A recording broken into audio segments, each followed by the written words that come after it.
Hello, everybody. This is Russell Lance, and this is the NFL recap of Week 1. Welcome to Epic Pwnage News. I'll be giving you your Week 1 recap right now. Starting with Thursday Night Football, Detroit Lions defeat the Kansas City Chiefs 21-20. And this is an interesting one because Travis Kelce didn't play in this game, and as a result, Mahomes was forced to spread the ball around to 11 different pass catchers, completing 21 of only 39 passes for 226 yards and 2 touchdowns. He also added 45 yards with his legs on 6 rushes, but he couldn't win the game alone. Mahomes' receivers combined for 5 drops, including 3 from Kadarius Toney. On the flip side of things, Jared Goff connected with Amon-Ra St. Brown for the game's first touchdown, but it took until halftime through the fourth quarter for that offense to get back on the board. Goff led a 75-yard touchdown drive on the back of 51 Josh Reynolds receiving yards, a David Montgomery rushing touchdown to give the Lions a fourth quarter lead. Not to mention on Brian Burns' pick 6 also helped them out as well.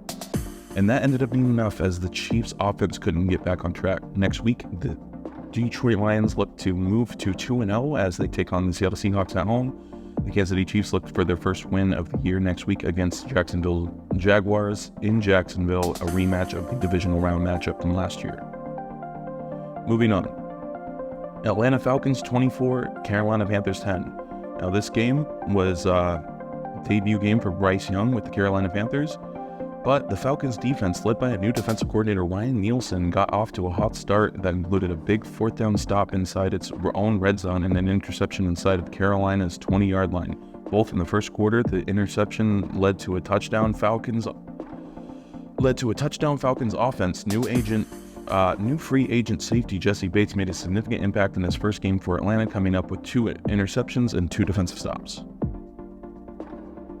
Baltimore Ravens 25, Houston Texans 9.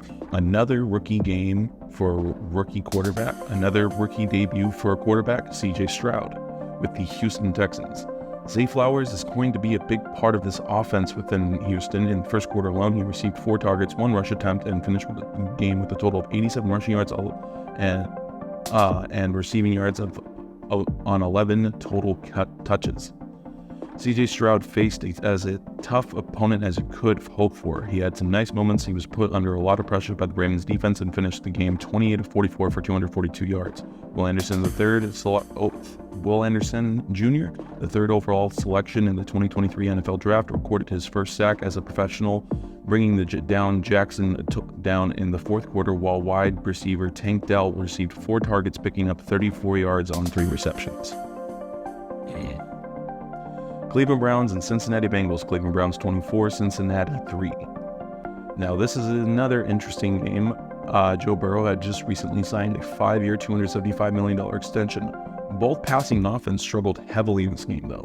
Joe Burrow just went for 14 of 31 for 82 yards with no touchdown. Deshaun Watson had better numbers, going 16 of 29 for 154 yards and a touchdown, but had an awful interception in the third quarter, throwing the ball right at Bengals defensive back Dax Hill.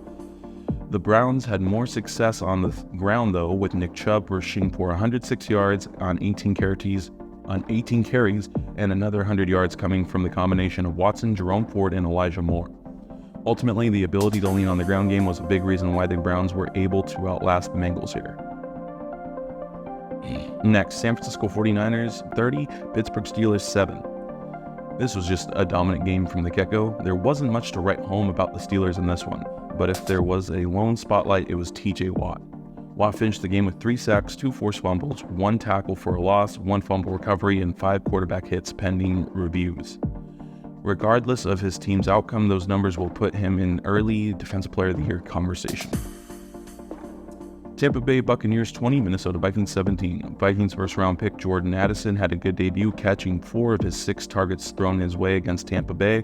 2 of his catches went for first downs, and 1 resulted in a touchdown for Minnesota.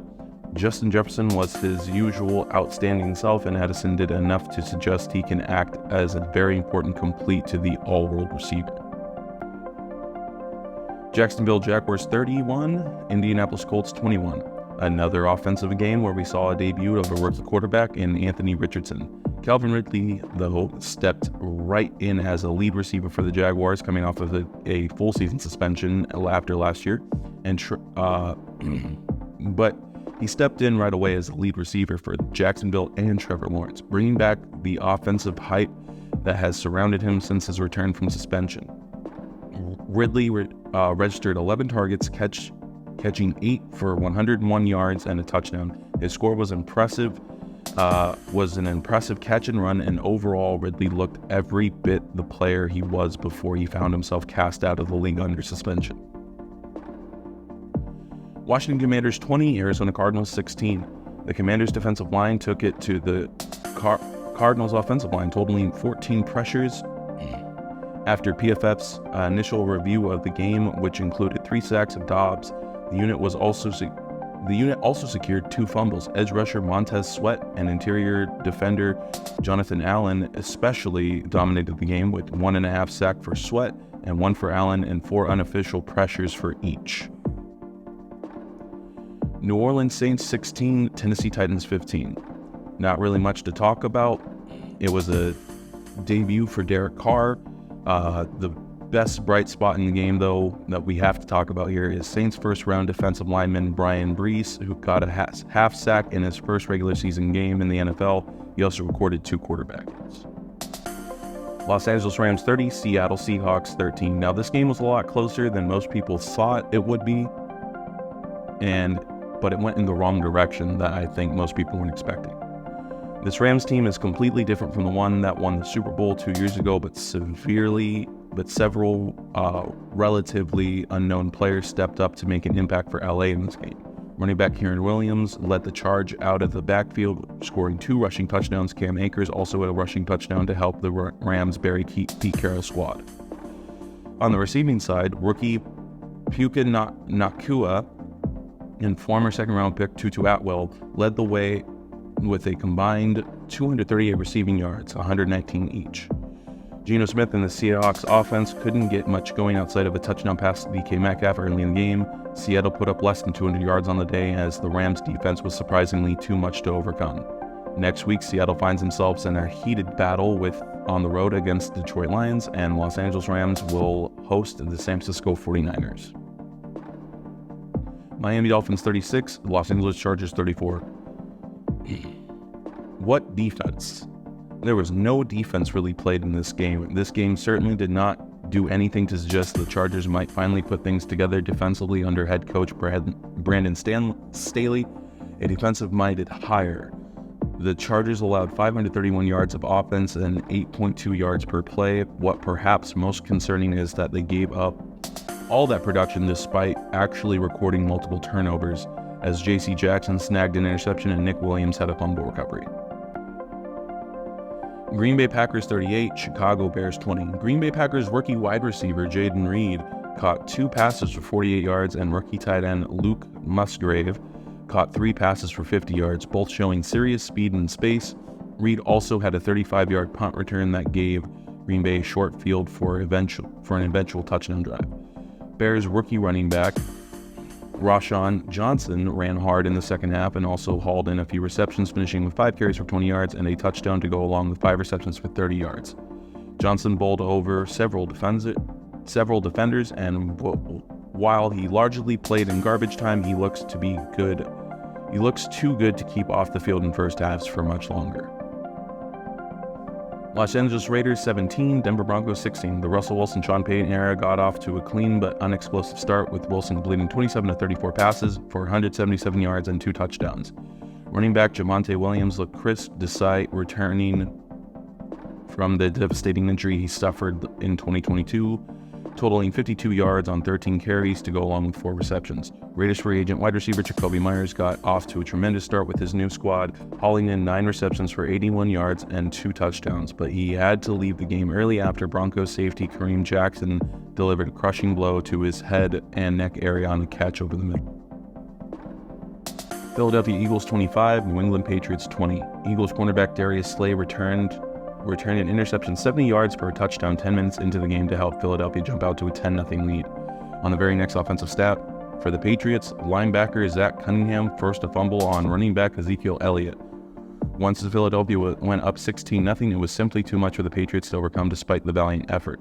Patriots edge rushers Matthew Judon and Josh Uche picked up right where they left off in 2022, each recording a sack. Overall, New England held the Eagles to under 4 yards per carry and just 4.3 yards per pass, limiting Philadelphia as much as any team did through 2022.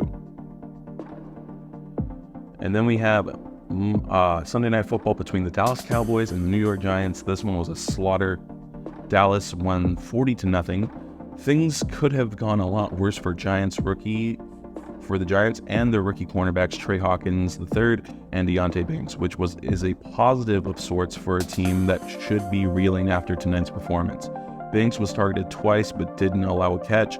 He even forced an incompletion. Hawkins allowed only a catch on his only target, which went for 19 yards. And then we'll wrap it up with Monday Night Football. New York Jets 22, Buffalo Bills 16.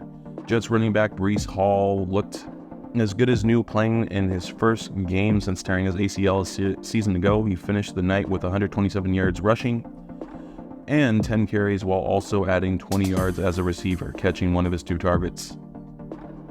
And this game would end on a punt return, on a touchdown off of a punt return in overtime, giving the Jets a 22-16 victory.